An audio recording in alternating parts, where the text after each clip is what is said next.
Hi guys, welcome back to the Lily and Nina show.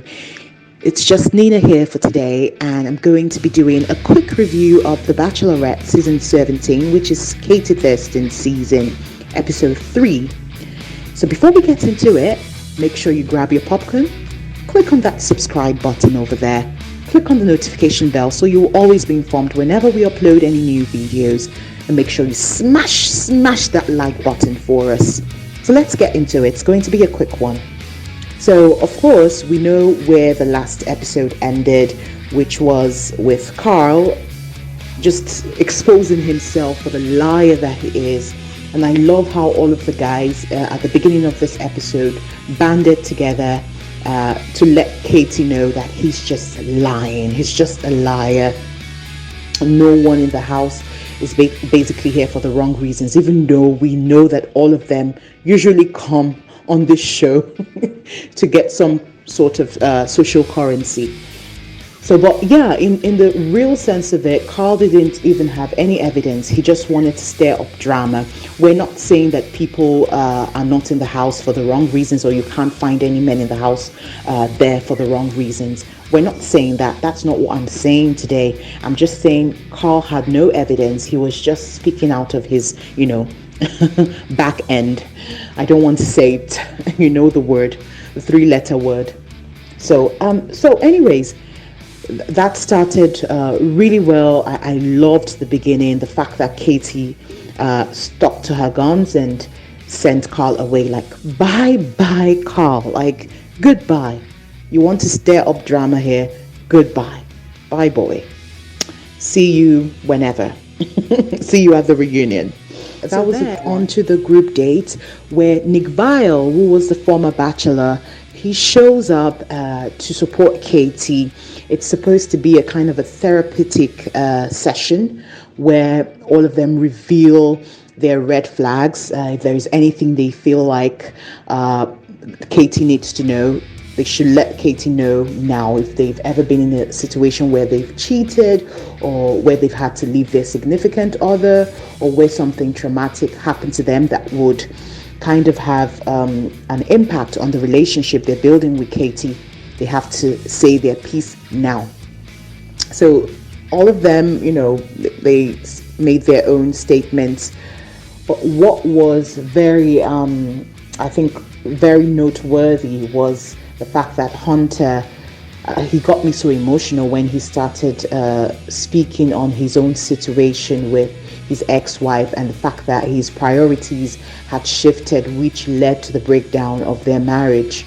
And he was so sad. He was crying. In fact, I was crying. I was bawling with him. That was really sad to see. But I'm happy that he came to that realization now, and he wants a fresh start. And hopefully with someone else very soon, because I don't see that with Katie at all. He's not one of the leading men in this season, but he's a good man. I can tell he's a fairly good man. And another one that was noteworthy was the Catman Corner, talking about how he had cheated in his past relationship. And the third one, which was really noteworthy, was the statement from Thomas. Okay, so I loved the fact that Thomas was able to just spill his guts and state the reason why he's on the show. Or rather, the reason why he initially decided to come on the show, which is, of course, for clout. And for me, I think he's the only one being extremely honest. So I wonder why later on in this episode, the guys ganged up against him. He's the only one being honest. His true intentions when he signed up for the show was, one, of course, enhancing his social currency, and also maybe being the next bachelor. So I don't know why the guys ganged up on him like that, because he was honest. I think what I found troubling when I was watching Thomas was the fact that he kept smiling when he was talking about having led people on in the past. Yes, you're being honest, but you don't need to smile about it. It's like he's having some sort of a duper's delight in this situation, which I found quite odd when you are trying to get people on your side and get them to see that, listen, I have been wrong before, I have wronged people. You don't smile when you are revealing that. I found it really odd. But to be honest, I'm on Thomas's side. I don't know why everyone is ganging up against him in the house. And then, of course, we get to see my dear Michael just reveal his past with his wife. And that was really sad. That broke my heart as well. The fact that his wife, the love of his life, got cancer shortly after giving birth to their son, and she died. Oh, that was really sad. It touched my heart, honestly. Another revelation that touched my heart was Katie's revelation. I didn't see that coming at all. I didn't see that coming, honestly. Being a victim of sexual assault is never anything fun. It's never anything to talk about easily. So I really admire Katie's courage. She's really courageous to speak up on it, and the fact that she was able to take her life back and become this woman who is now known for being sex positive. That's a really big deal. I'm proud of Katie. So so that portion, it got me emotional. I just kept bawling throughout, honestly.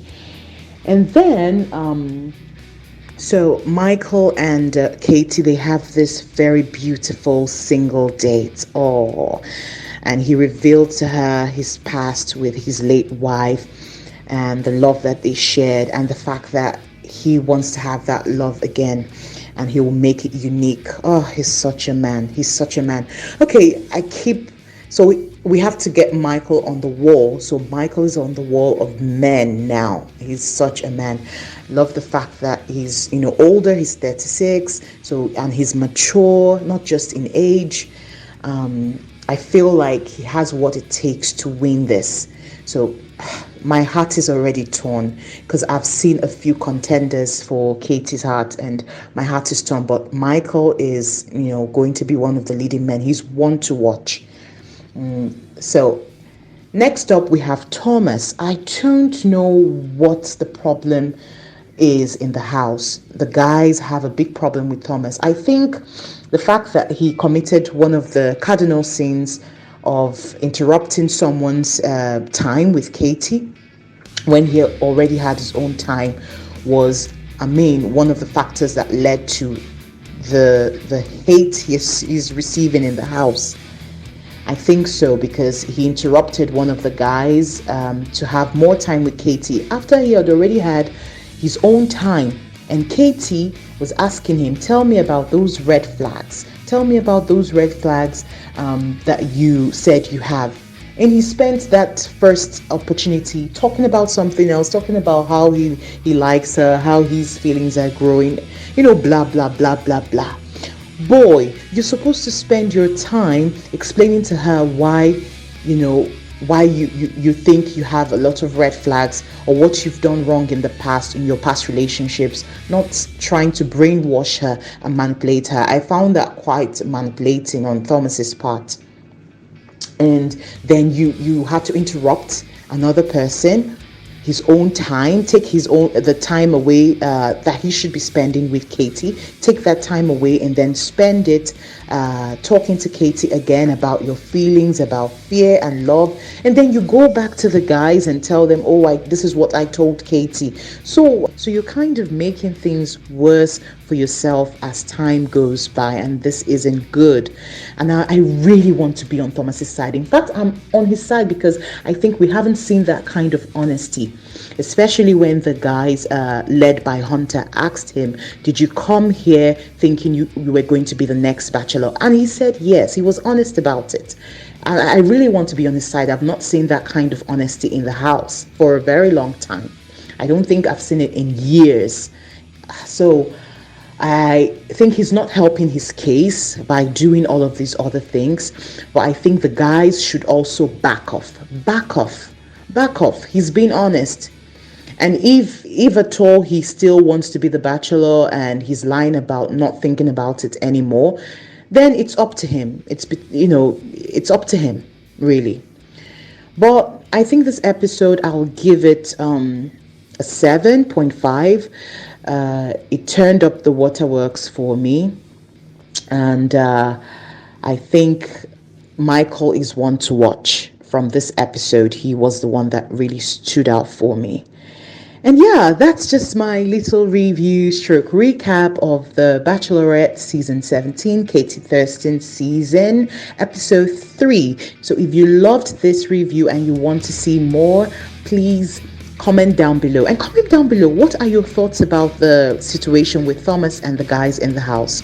What do you think about the therapeutic session they all had? Did it reveal anything else to you that maybe I didn't mention? Please leave a comment down below and make sure you subscribe, hit that like button for me. Until next time, it's just Nina saying out.